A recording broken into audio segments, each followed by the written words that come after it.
কেমন আছো? মোটামুটি। যাচ্ছ কোথায়? খুঁড়তে মাটি। মাইনে কত? 500।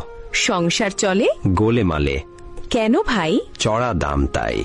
মিলে চাল ডাল? দশা বেহাল। পেঁয়াজ রসুন? সবই আগুন। কি থাকে নাস্তায়? শুধু ভাত পান্তায়। সানা মাস? হঠাৎ পাঙ্গাস। মিলে না মাংস? অভাবে ধ্বংস। বলে নাকি? কখনো শুটকি। ছেলে মেয়ে কজন? Half dozen. লেখাপড়া আছে? খেয়ে পড়ে বাঁচে। কেন ভাই? সামর্থ্য নাই। ছেলেরা কি করে? সারাদিন ঘুরে। সংসারের হাল? একাদি সামাল। অসুখ হলে কব? কাজে যাই তবু। রোগ যদি হয় খাঁটি? বিছানায় পড়ি লুটি। ডাক্তার হয় না ডাকা? পকেট তো ফাঁকা। তবে কেমনে সারে? রাখে আল্লাহ, কে মারে? মেয়ে হয়েছে বড়? বয়স 18। বিয়ে হয়নি তবে? টাকার অভাবে। পান না কোনো ভাত